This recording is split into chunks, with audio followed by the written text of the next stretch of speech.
о благополучии. Когда люди рассуждают о благополучии языка, часто они меряются размером в числе носителей. Вот так сложилось, что я говорю на языке эсперанто, помимо там ряда других, да, и это мой более-менее второй язык, да, то есть язык, на котором я наиболее уверенно себя чувствую. Самый частый вопрос об эсперанто: сколько людей на нем говорит? Почему-то, да, как будто есть какое-то число, которое убедит людей все бросить и тоже выучить этот язык. Да, вот 2 миллиона, или 20 миллионов, или 200 миллионов. В какой момент вам уже хочется, да, язык эсперанто? Вот я сейчас рискую поменять тему лекции. То есть есть достаточно много говорящих на языке эсперанто из разных стран, чтобы каждый день на него говорить, и все еще было как-то интересно и весело, в том числе есть какие-то совместные проекты. Та же Википедия, в Википедии как в некой, в принципе, среде редактирования текстов, я оказался впервые благодаря на Википедии на языке эсперанто. Тогда, когда в русской Википедии, в русском разделе было написано «Россия – родина слонов». То есть было несколько шуточных статей. Википедия на эсперанто уже существовала, там были серьезные статьи, и люди из разных стран взаимодействовали, обсуждали там, в общем, политику, ну, политику именно, но по совместному процессу работы. Вот, отвлекаясь, возвращаясь к нашей основной теме, значит, важным мерилом для людей является число носителей языка. Вот. В этом смысле, с точки зрения социолингвистики, число носителей языка не является показателем благополучия языка. Во всяком случае, прямым показателем не является. То есть может так быть, что на языке говорит больше 1 миллиона человек, и он имеет очень плохую динамику и, по всей видимости, скоро будет утрачен. Может быть так, что на языке говорит 10 тысяч человек, и этот язык не показывает каких-то тревожных симптомов. Вот. То есть уязвимыми могут быть большие языки, и небольшие языки могут быть благополучными. Вот примером благополучных языков являются, конечно, обычные языки неких традиционных аграрных обществ, которые почему-то не проявляют тенденции к миграции в большие города, где есть языковое разнообразие, и где нередко для малого языка это означает потерю языка в семье в течение 2-3 поколений. Вот. В этом смысле есть в Индии очень интересный активизм. Вот есть такой профессор Ганеш Деви. Вот. Он считает языки показателем благополучия сообществ, которые на них говорят. То есть если язык сокращается, это значит, что у сообщество, которое на нем говорило, что-то не так, и оно вынуждено мигрировать. Вот в условиях, например, Осетии, понятно, что языковой сдвиг в основном связан с урбанизацией, миграцией осетин во Владикавказ. В момент, когда массовая миграция началась, во Владикавказе значительная часть населения не понимала осетинского языка, да, и половина, может быть, больше населения были не этническими осетинами, так скажем. И приезжая постепенно в город, они просто усваивали ту традицию, которая была здесь принята. Да? В этом смысле, если бы столица, например, распухла из Алагира, может быть, ситуация с осетинским языком была бы немножко другой. Вот. Хотя трудно так судить, но в общем, значит, язык является показателем благополучия сообщества. И вот в условиях конкретных индийских, о которых он говорит, есть языки вот буквально в 10 тысяч носителей, 100 тысяч носителей, у которых, тем не менее, все более-менее хорошо, пока люди массово не уезжают в Бомбей, да, или в Дели. И в этом смысле он мало того, что это констатирует, он проводит определенные действия по развитию вот этих регионов, где язык существует и где ему ничего не угрожает. Вот это очень интересный опыт, который, конечно, приложим к Северному Кавказу точно. Вот, может быть, в большей степени к Дагестану, где переезд в Махачкалу означает все, отрыв от языкового контекста, да, обычно. Потому что языком общение по умолчанию там, конечно, является местный вариант русского. Вот. И у нас тоже есть такие поселения, где осетинский язык преобладает, используется практически во всех ежедневных функциях.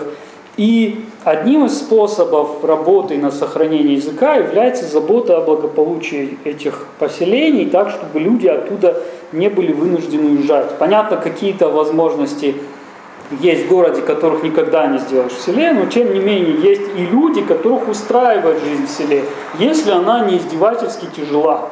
Да, то есть если есть какая-то поддержка, вот там, не знаю, сельского хозяйства и так далее, так что люди могут остаться на селе, могут там что-то делать. Сравнимое, достаточно, что ли, приемлемое для них, чтобы не ехать в город. Потому что это тоже стресс для всякого человека, переезд. Вот. И люди идут на эту фактически крайнюю меру, когда жизнь на месте несравнимо хуже, да, скажем так, чем в городе. Вот. В этом смысле вот есть вот, такая работа в конкретной Индии. Там, и какие-то инициативы на местах, которые поддерживают местных производителей, селян, так что они предпочитают, в общем, оставаться там, где бытует язык. Да, вот это, конечно, такая очень, для меня лично, как вроде бы очевидная идея, но для меня относительно свежая. Недавно мне в новостях появилась, поэтому вот я решил с вами тоже ей поделиться. Вот. И вот еще такая большая тема по каким-то, может быть, заблуждениям, мифам и научным фактам. Это польза двуязычия. Да? Вот есть очень для меня частый вопрос, зачем заботиться о языковом разнообразии, зачем заниматься сохранением малых языков, если они все равно находятся под угрозой исчезновения так или иначе. Да? И, наверное, людям было бы проще заниматься совместной деятельностью, если бы у них был один язык или 10 языков, да, а не 6 тысяч. Вот. На этот вопрос у носителей языков, или, может быть, у, скажем так, слабых носителей, но для которых язык и своя идентичность важны, да, ответ очевиден, для них просто это культурно важно, да, просто важно для своей самоидентификации и так далее, сохранения языка. Но очень часто бывает так, что даже человек, представитель вот титульной, так скажем, группы, но он выступает, особенно в ситуации, когда он анонимно, да, выступает. Вот мне приходилось сталкиваться с таким суждением. Зачем, в принципе, заниматься сохранением языков, которые слабее других? Да? Вот если есть тенденция к их сокращению, то как бы и пусть. В частности, по Википедии я как-то зашел в середине нулевых, так сказать, годов, была такая технология IRC, да, некий чат в интернете, в котором люди не представлялись своим настоящим именем. Да? То есть не так, как сейчас в соцсетях, когда значительная часть людей как-то представляется. Вот. И там был парень, который какие-то реплики на осетинском языке прямо в чат вбрасывал. Я ему пишу: смотри, вот есть там такая вот Википедия на осетинском языке, вот ты явно владеющий человек, пишешь на осетинском языке. Таких как бы не очень много, и было бы здорово, если бы ты тоже посмотрел, поучаствовал в развитии проекта. Он вот открыт для всех, да, там, с каким-то таким идеализмом, может быть. И он что-то сначала как-то достаточно вежливо отнекивался, а потом, видимо, я его выбесил, и он мне, написал в том духе, что у меня нету на это сейчас времени, у меня другие приоритеты, мне надо сначала, вот я цитирую, сначала доучить английский язык. Да, вот что делать с людьми маркетинг. Доучить никакой язык невозможно, я не доучил русский. Да? Я знаю очень много умных слов, которые многие носители не знают русского языка. И я, честно говоря, когда вот выступаю вот в какой-то, может быть, более простой аудитории, да, я порой как-то за собой пытаюсь перефразировать себя, повториться. Да, потому что мне иногда бывает неудобно, что люди, может быть, меня не поняли. Вот, и при этом я не доучил русский язык, я не могу его доучить. Английский язык я делаю, значит, иногда коммерческие переводы с английского, но если бы сейчас зашел англоязычный человек, и мне бы надо было бы ему примерно пересказать какую-то часть какую-то часть из моей лекции, я, наверное, затруднился бы, да, то есть я не доучил английский язык в каком-то смысле. Там, я вообще не доучил французский язык, хотя я читаю, в принципе, с листа французские тексты. Вот, примерно как эта девочка, да. Значит,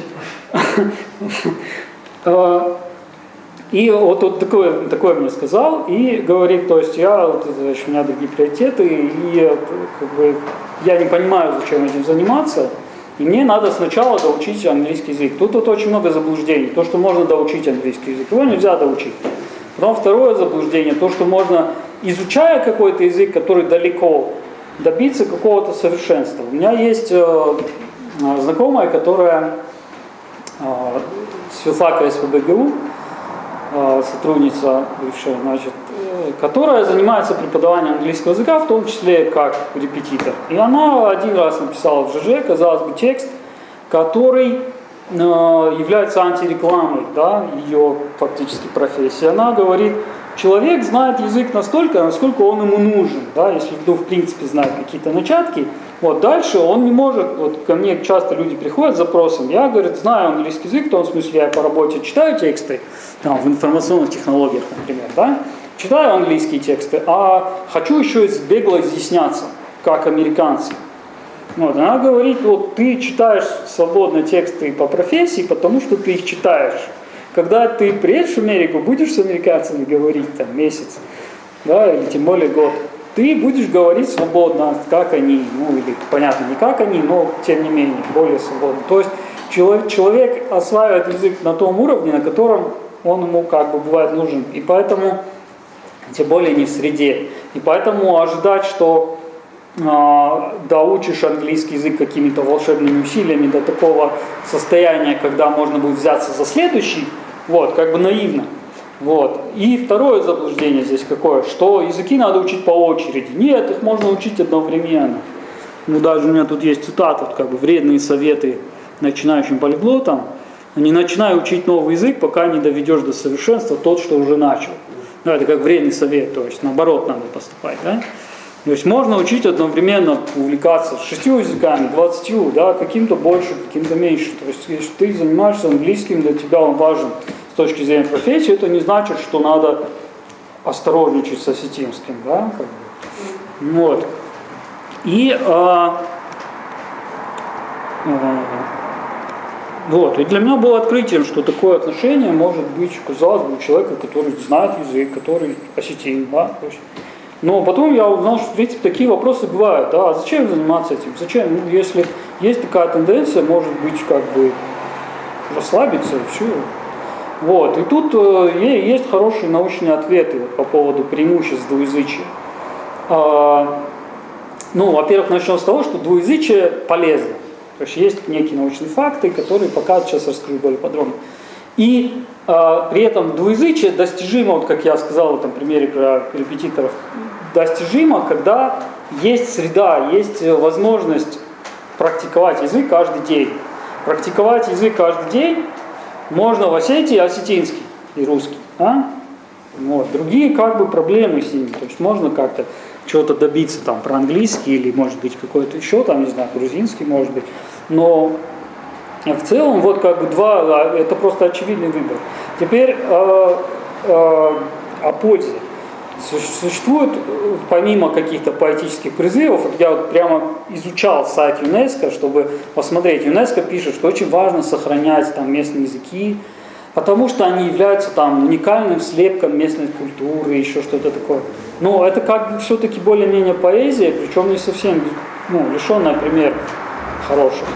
Вот. Есть научные данные, которые показывают, что люди, которые практикуют двуязычие, то есть знают 2 или более языков и говорят на них более-менее часто, да, значит, они дольше живут. Да? Все хотят долго жить. В каком смысле дольше живут? С ними позже, значит, есть, по-видимому, предрасположенность, опять же, это не совсем моя сфера, я могу тут как-то что-то неудачно сформулировать. В общем, предрасположенность к старческой деменции, то есть слабоумие, которое приходит к людям с возрастом. И люди, которые предрасположены к нему, настигают его в более зрелом возрасте, чем люди, которые монолингвы, да, то есть владеют одним языком.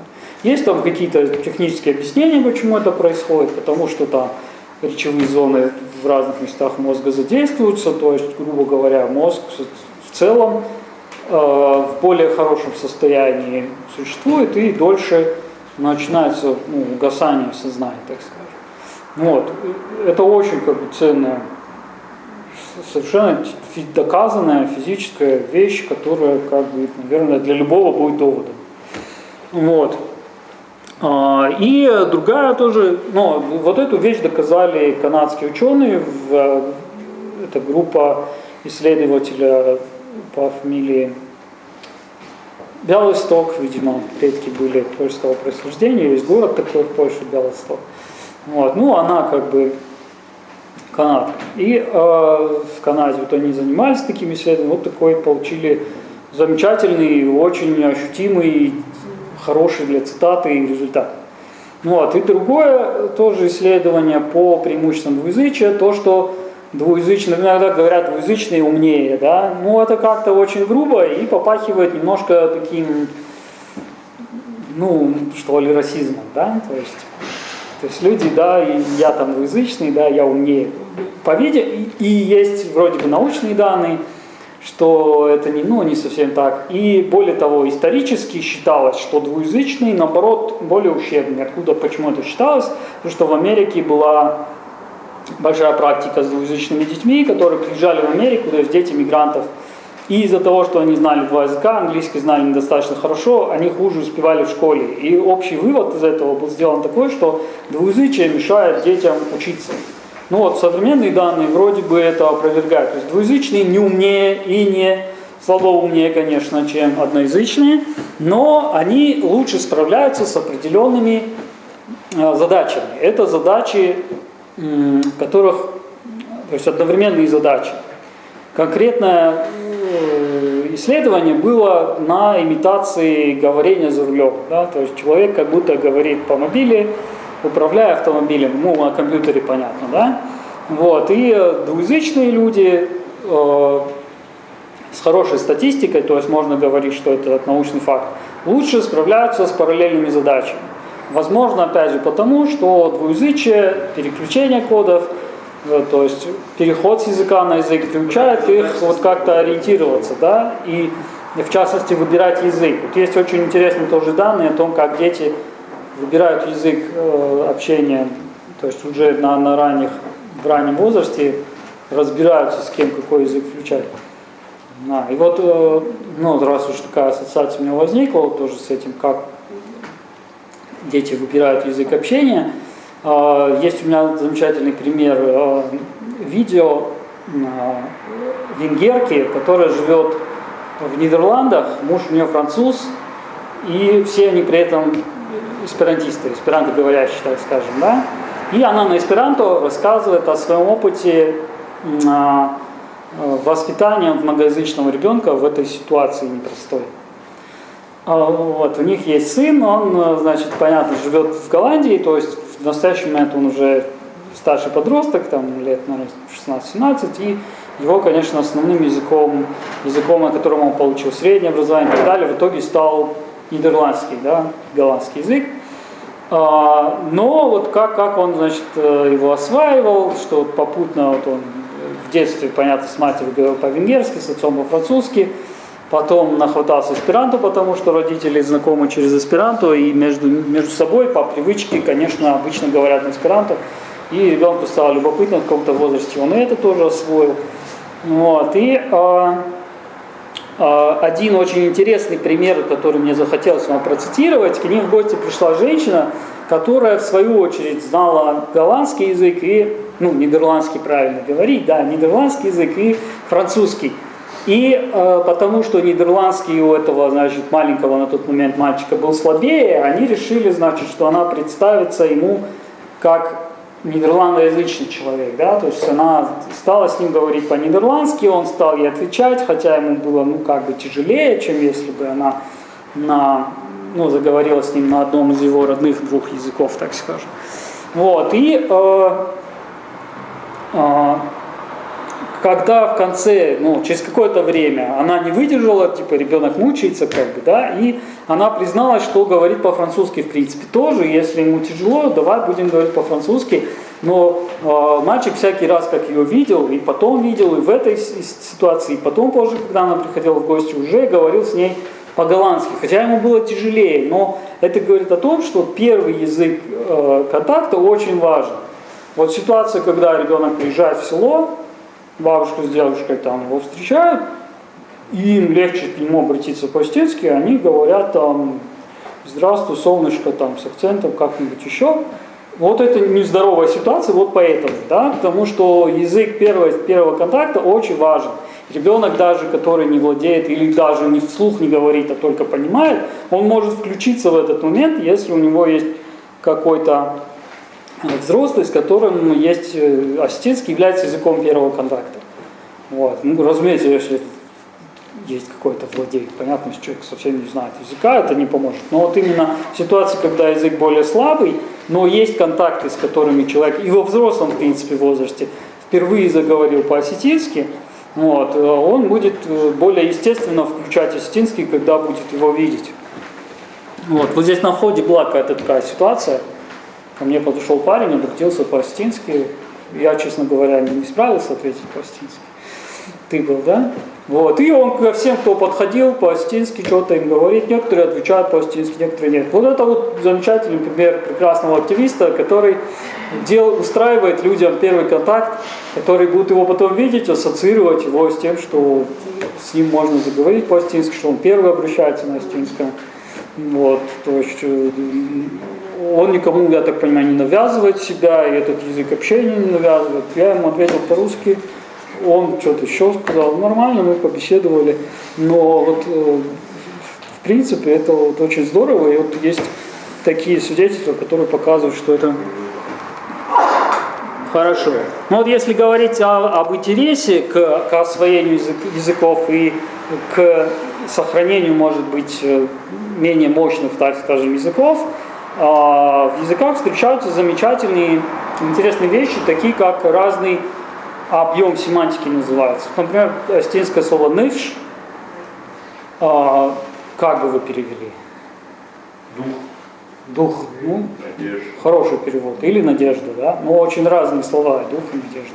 То есть это некая надежда, как упование, как вера, в какую-то, не знаю, свою силу или правоту и так далее. То есть «нывш» как какая-то дерзновенность и так далее. Это слово, которое очень тяжело перевести на русский язык. И переводить ее как надежда немножко не очень точно, как дух или наглость не очень точно. Или там тоже слово «овшар», как перевести? Стыд. Нет, как бы. Шарм — это скорее воспитанность. Хорошим аналогом овшарма в русском языке является другое плохо переводимое слово. Это русское слово «воспитание», «воспитывать», «воспитанность». Русское слово «воспитывать» и «воспитание» на английский язык переводится как education и training. Больше никак. То есть посмотрите в словаре, воспитание — это education или training в зависимости от ситуации. А перевести эти слова на вообще другое. Сказать образование и воспитание, или задачей образования является воспитание чего-то, фактически нельзя сказать на каком-то еще языке, кроме русского. Таких вещей очень много, и в Европе их меньше, потому что есть ситуация так называемого перекрестные переводы, когда все перевели друг на друга и сформировались более-менее соответствия, которые в целом подходят. Конечно, тоже не одинаковый объем, всегда не одинаковый объем семантики, но не всегда подходит. А на Кавказе такого очень много, перекрестных переводов было не очень много. И когда мы с точки зрения русского языка смотрим на осетинский, мы встречаем такие замечательные слова, очень меткие, многие из них перетаскиваются в русский язык, даже когда люди не очень уверенно знают осетинский язык, они говорят «ахдау», они говорят «овшар» нередко, они какие-то такие еще вещи, они переводят, более того, проникают в русский язык не осетинских жителей. Я живу в русской семье, у меня русские родственники, такие вещи, как Хазар-Махай, какие-то еще реалии осетинские, они прямо по-осетински называются в русском быте. Почему? Потому что они как-то в них есть что-то такое, что Хазар-Махай-то можно перевести на русский, доля для дома или что-то в этом такое. ну, гостиниц, домой, как-то можно сказать. Но это настолько, в нем есть что-то такое, что вот как бы нужно в итоге заимствовать. Да. Да. Вот. Есть замечательная целая поговорка, которую я очень люблю. Может быть, вы ее как-то по-другому услышите. Вот интересно даже провести такой эксперимент. Это «Гады ках соберу». Вот, о чем эта поговорка? Как бы вы перевели ее на русский? «Гады ках соберу». Да. Как веревки не виться, конец найдется. Да, спасибо. Значит, один из переводов, который мне встретился там где-то в каких-то методических работах там, да, для школы, то есть что-то учительское, написано «У лжи нога коротка». Вот такой перевод. Откуда берется этот перевод и в чем вообще прикол этой поговорки? В том, что слово «гады» означает и кошку, и прилагательное со значением лживый, как «гады нахашта». Не «гады нахашта», «гады нахашта». Да? Значит, ну как бы ложь, лживые слова. Вот. И в итоге получается замечательная игра слов, которую не повторить. Вот. Как бы вроде у кошки нога коротка, или у лжи нога коротка, да, ну, значит, типа, сколько веревочки не весит, сколько не пытаться как-то врать, в конце человек запутается в своей лжи, да, и вот об этом, как бы, видимо, эта поговорка, как я ее понимаю, но здесь замечательная игра слов, которая лично меня просто приводит в восторг. Вот, и таких замечательных подарков очень много, в принципе, при изучении разных языков, но если мы говорим об Осетии, если человек учит местный язык, осетинский, в нем находит такие сокровища, они приносят ему удовольствие, то ради этого, конечно, тоже стоит учить язык. Не только для того, чтобы дольше прожить, но и для того, чтобы получить удовольствие. Это же отдых это ценность, да, люди же говорят, рекреационная ценность, там, сохраним наши горы чистыми, чтобы в них можно было отдохнуть от тяжелого труда на производстве, да? Это ценность, да, вот примерно то же самое изучение языков. Есть интересные данные из Барселоны, вот от тех самых каталонцев, что когда человек изучает язык определенным образом, зная какие-то куски языка, узнает во фразах какие-то новые данные, да, то есть как бы догадывается и правильно догадывается. Вот. Это приносит ему удовольствие, сравнимое со всеми другими вещами, которые приносят людям, в том числе нездоровое удовольствие, так называемые механизмы подкрепления. То есть это примерно то, чего достигают люди через вещества, да, наркотические, и с чем люди некоторые сталкиваются в азартных играх, и там, некоторые там от шоколада и так далее получают вот удовольствие, которое можно в том числе получить те же зоны в мозгу задействованные, которые задействуются, когда человек изучает язык. Вот. Есть в частности такой сервис memrise.com, как бы вам показать его название, но в принципе, если кто-то затруднится, найти можно. Memrise. Да, как бы mem, как слышится, так пишется, потом rise.com. Мне кажется, это игра слов от memorize, запоминать, да? Вот. И может быть действительно с расходом тоже. Да. Вот. И там есть в том числе упражнения там, на запоминание осетинских слов, выражений, на спряжение осетинского глагола и так далее. Как бы я составлял. Вот. Но любой человек может добавить свои такие штуки. И как работает memrise? Он предъявляет человеку слово и перевод. Можно добавить картинку, которая ассоциируется у вас с звучанием, например, слова.